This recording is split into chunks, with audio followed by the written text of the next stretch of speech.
22 अप्रैल 1904 New York शहर में रहने वाले ओपनहाइमर परिवार में एक बच्चे ने जन्म लिया। नाम रखा गया रॉबर्ट ओपनहाइमर। बच्चा जब छोटा ही था तब शायद परवरिश की वजह से या शायद अकेलेपन की वजह से बच्चे में आत्मघाती प्रवृत्तियों ने जन्म ले लिया। उम्र बढ़ी तो अकेलापन बढ़ा और अकेलापन बढ़ा तो प्रवृत्तियां भी बढ़ी।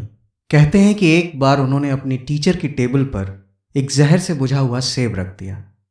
एक बार अपने दोस्त फ्रांसिस फर्गसन के ऊपर बिना बात के भाव में आकर कूद पड़े।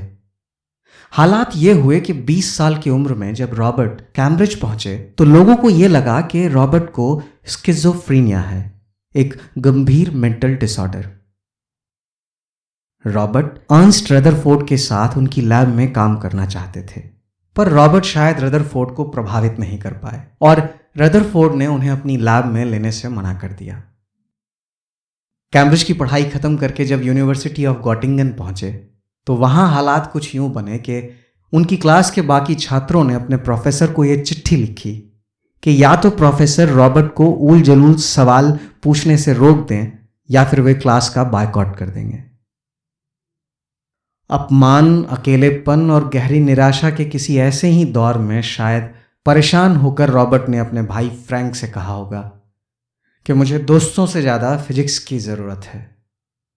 और यही हुआ, रॉबर्ट ने दोस्तों से ज्यादा फिजिक्स को प्यार दिया और आगे चलकर इसी रॉबर्ट ओपनहाइमर ने दुनिया का पहला न्यूक्लियर बॉम्ब बनाया, पहला परमाणु बम। इसी रॉबर्ट ओपनहाइमर ने दुनिया को न्यूक्लियर एनर्जी जैसी संभावना प्रदान की।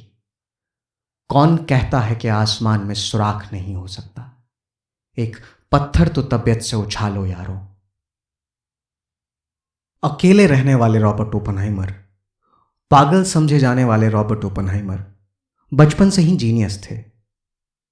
जब बाकी बच्चे एक साल में एक क्लास खत्म कर रहे होते तब रॉबर्ट ओपनहाइमर एक साल में एक से ज्यादा क्लासें खत्म कर लिया करते। 23 साल की उम्र में उन्होंने पीएचडी खत्म कर ली थी। पीएचडी के ओरल एग्जाम के दौरान उनके एग्जामिनर थे Nobel prize winner James Frank.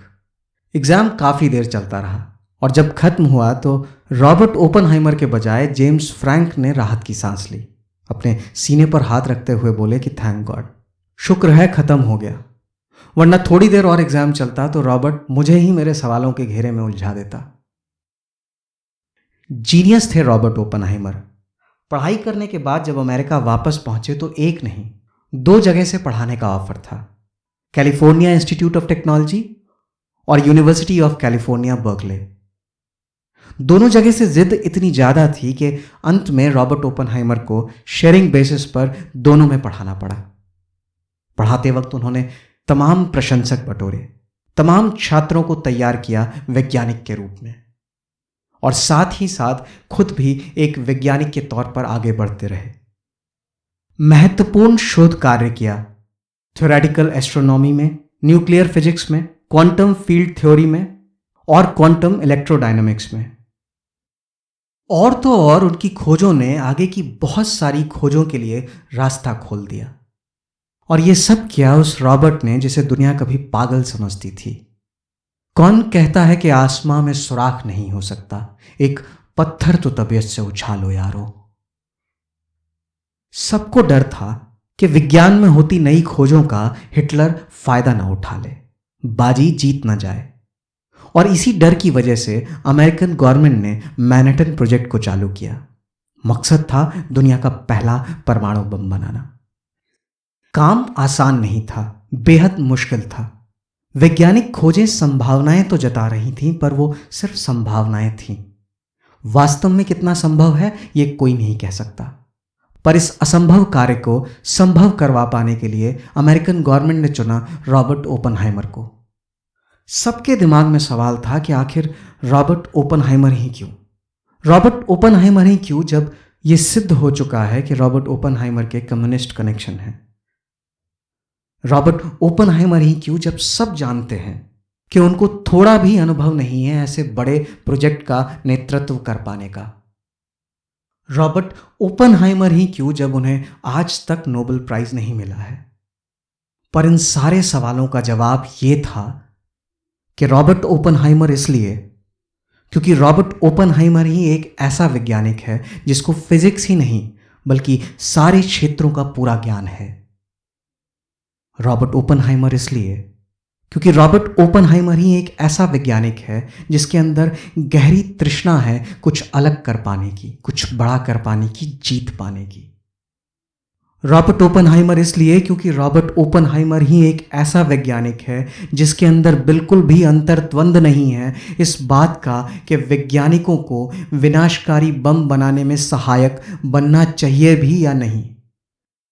Robert Oppenheimer इसलिए क्योंकि रॉबर्ट ओपनहाइमर ही एक ऐसा वैज्ञानिक है जो बिल्कुल स्पष्ट है इस विचार को लेकर कि वैज्ञानिक होने के नाते उनका तो धर्म ही है दुनिया को नई रोशनी देना, नई परमाणु ऊर्जा देना, नई संभावनाएं देना, नए परमाणु बम देना।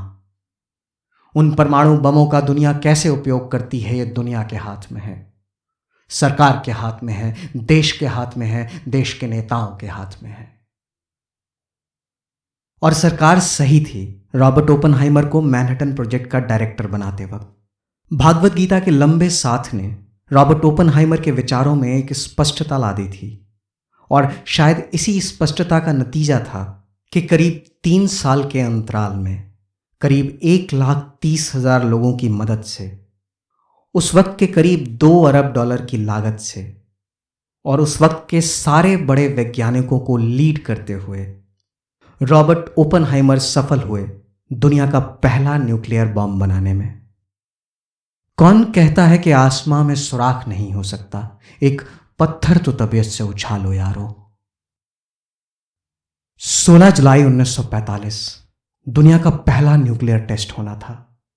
जो जगह चुनी गई थी उसका नाम रॉबर्ट ओपनहाइमर ने ट्रिनिटी रखा था, त्रिदेव। सबको इंतजार था, सालों की मेहनत थी। जैसे जैसे समय निकट आने लगा रॉबर्ट ओपनहाइमर की सांसें तेज होने लगी और जैसे ही समय आया एक विशाल धमाका हुआ, बहुत तेज, और धरती नहा गई एक अलौकिक रोशनी से, क्षितिज के इस छोर से लेकर क्षितिज के उस छोर तक। और उस अलौकिक रोशनी को देखकर रॉबर्ट ओपनहाइमर के जुबान से भागवत गीता का एक श्लोक निकला, दिवे सूर्य सहस्रस्य भवेदु यज्ञ पदुत्थिता यदि भास सदृशी सा स्याद भासस्तस्य महात्मनः। कि 1000 सूर्य भी अगर मिलकर चमके आसमान में तो कृष्ण के इस रूप के आगे, प्रभु के इस रूप के आगे, इस रोशनी के आगे, इस अलौकिक प्रकाश के आगे फीके पड़ जाएंगे, फीके पड़ जाएंगे।